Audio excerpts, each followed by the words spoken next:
হচ্ছে বিবাহর পর সন্তান জন্ম হচ্ছে তখন থেকে বলছি। সন্তান জন্ম হলো, সন্তানের খুশিতে আকিকা হবে, কিন্তু আকিকার আগে সুন্দর নাম রাখতে হবে, এটা পিতামাতার দায়িত্ব। এই নাম সম্পর্কে আবু দাউদ শরীফে হাদিস রয়েছে, নবী আমার বলেছেন, হাদিস নাম্বার 4950, নবী আমার বলেছেন, ইন্নাকুম তুদআউনা ইয়াউমাল কিয়ামাতি বিআসমাইকুম ওয়া আসমাই আবাইকুম ফাআহসিনু আসমাআকুম। The Holy Prophet sallallahu ta'ala alaihi wasallam said, on the day of judgment you will be called by your names and the names of your fathers, so give yourselves good names. নবী আমার বলছেন, কিয়ামত দিবসে তোমাদেরকে তোমাদের নাম সহ ডাকা হবে। শুধু তাই নয়, তোমাদের নামের সাথে তোমাদের পিতামাতার নাম সহ ডাকা হবে। সুতরাং তোমরা তোমাদের সন্তানদের নাম সুন্দর রাখো।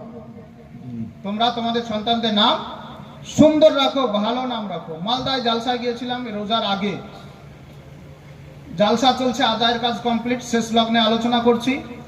তো কারো কারো ইচ্ছা থাকে প্রধান বক্তার হাতে দিবে, বা কেউ পরে এসেছে প্রধান বক্তার হাতে দিচ্ছে।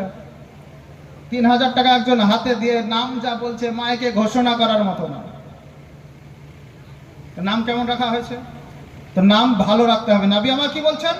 কিয়ামত দিবসে তোমাদেরকে পিতামাতার নাম সহ ডাকা হবে, সুতরাং তোমরা তোমাদের সুন্দর নাম রাখে। দায়িত্ব কাকে দিয়েছে? ইমাম সাহেবকে না বাপ মাকে? বাপ মাকে দায়িত্ব দেওয়া হয়েছে। ইসলামের পক্ষ থেকে এই দায়িত্ব পিতামাতাকে দেওয়া হয়েছে। সুন্দর নাম রাখবে, ওই নাম ধরে নামের পক্ষ হতে আল্লাহ তাআলার নামে পশু জবাহ করে আকিকা করতে হবে 7 দিনের দিন। 7 দিনের দিন যদি আকিকা হয়ে যায়, তারপরে বাচ্চার বরকত শুরু হবে। নামটা ভালো রাখতে হবে। এখানে আর একটা মশলা শুনেন, নাম সুন্দর রাখা হলো, খারাপ নাম রাখা যাবে না, ভালো নাম রাখা হলো। এবার সমাজে আর একটা ব্যাধি তৈরি হচ্ছে কি, নামটা ভালোভাবে আমরা ডাকতে পারছি না। একদম বাস্তব ঘটনা, এক জায়গায় গিয়েছি আমি বাড়ি চিনি, আমি বহুদিন যাইনি, ছোট্টবেলায় দেখেছি। ওদের বাড়ির সম্মুখে গিয়ে গাড়ি রেখেছি, দিয়ে বলছি এখানে শরীফুল ইসলামের বাড়ি কোনটা, ভালোভাবে শুনুন। কোনো মতেই খুঁজে পেল না। আমি একদম নিশ্চিত করে বলছি এখানেই বাড়ি। কোন বাড়িটা তাই বলেন। কেন? আমি ছোটবেলায় দেখেছি, এখন বলছি আমি এই বর্তমান। তাহলে তখন ছিল একটা ঘর, ওই জায়গাতে এখন 10-20 খানা ঘর হয়ে গেছে, বাড়ি চেনা কঠিন। তা আমি নিশ্চিত করে বললাম এইখানেই বাড়ি, শরীফুল ইসলাম, অমুক জায়গায় যায়, অন্যান্য ডিটেলস বললাম। চিনতে পারলো না। এ বলতে বলতে আর একজন পৌঁছালো, ওকেও বললাম, তখন ও ফার্স্টে চিনতে পারলো না। তারপরে একটু চিন্তা ভাবনা করে বলছে সরিয়া, বলছে হ্যাঁ ওই সরিয়াই হচ্ছে শরীফুল ইসলাম। বলছে তাহলে আছে এই বাড়িটা, ওই তো বাড়ির সামনে আমি দাঁড়িয়ে আছি। কি হলো? নাম হচ্ছে শরীফুল ইসলাম, সুন্দর নাম, ভালো নাম। নাম হলো শরীফুল ইসলাম, চিনতে পারলো না। কি নামে পরিচয় দিল? সরিয়া। সরিয়া, এটা হলো নাম, কিন্তু নামটা কি ছিল? শরীফুল ইসলাম। কত সুন্দর নাম, ওই নামে ডাকবেন মহাব্বত সহকারে, মানুষের প্রেম প্রীতি তৈরি হবে। কিন্তু নামটাকে আমরা বিগড়িয়ে দিলাম। এই নাম বিগড়ানো চলবে না, পাপ হবে, পাপ। তাহলে যারা আমাদের সমাজে যদি এরকম ঘটনা কথা থাকে, এ থেকে শিক্ষা নিতে হবে, কারো নাম যেন ওইভাবে আমাদের বিগড়ানো না হয়। তাহলে নাম সম্পর্কে হলো। তো যাই হোক, নাম রাখা, সুন্দর নাম রাখা দায়িত্ব হচ্ছে পিতামাতা। নাম রাখাটা অনেকটা এখন সংশোধন হয়েছে। এর আগে মানুষ সিরিয়াল, সিনেমার নামে নাম রাখছিল, ঘটনা চেঞ্জ হয়েছে। এখন উলামায়ে কেরাম, আলেমদের নিকটে সংস্পর্শে গিয়ে আলোচনা করে নাম রাখছে। নামের বহু বরকত আছে, নামে বহু বরকত আছে। সম্পর্কে অনেক হাদিস আছে, আমি যাচ্ছি না, একটি কথা বলে এগিয়ে যাব দ্বিতীয় দায়িত্বের দিকে। নবী আমার বলেছেন ভালো নাম রাখো। কোন নাম? নবীদের নামে নাম রাখো। ভালো নাম রাখলে কি হবে? একটা হাদিস শুনুন, ভালো নাম রাখলে কি হবে? নবী আমার স্পষ্ট ভাবে বলেছেন নাম রাখার গুরুত্ব, ভাবে যে কিছুই না।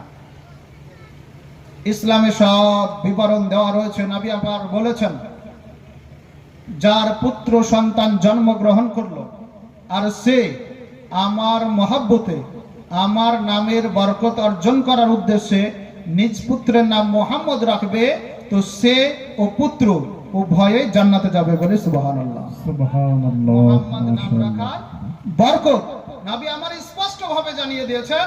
কানজুল উম্মালে হাদিস শরীফ বর্ণিত রয়েছে, যে ব্যক্তি নিজ পুত্র সন্তানের নাম মোহাম্মদ রাখবে, সন্তানও জান্নাত যাবে, তার পিতা মাতাও জান্নাতে যাবে। শর্ত হলো দুটো, ওই দুটো শর্ত সহজ, আপনাকে লক্ষ লক্ষ টাকা খরচ করতে হবে না।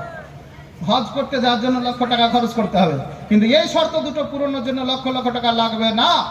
শর্ত দুটো কি শুনলেন? নবী আমার বলেছেন, আমার মহাব্বতে নাম রাখতে হবে, আমার ভালোবাসায় নাম রাখতে হবে।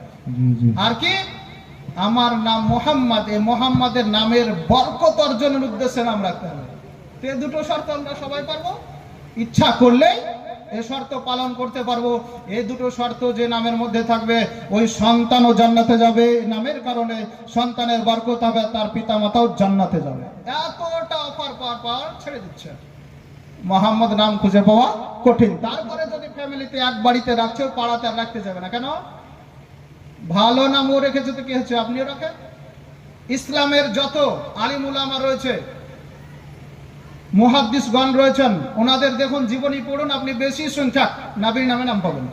মোহাম্মদ, পিতার নাম আহমদ, তার পিতার নাম মোহাম্মদ। দেখবেন যারা বই পড়েন মিলিয়ে নেবেন। ইমাম বুখারী রাহমাতুল্লাহ আলাইহি, ওনার নাম হচ্ছে মুহাম্মদ। বুখারী শরীফ যিনি লিখেছেন, সংকলন করেছেন, ওনার নাম হচ্ছে মুহাম্মদ, পিতার নাম ইসমাঈল। তাহলে ওনার নাম নবীর নামে নাম, ওনার পিতার নামও নবীর নামে নাম, নামের বরকত হবে। তো যাই হোক, সুন্দর নাম রাখতে হবে, এই দায়িত্ব হচ্ছে পিতা মাতার। সন্তানের আকিকা হবে, আস্তে আস্তে বড় হচ্ছে, যেমন যেমন বড় হবে তেমন তেমন তাকে শিক্ষা দিতে হবে।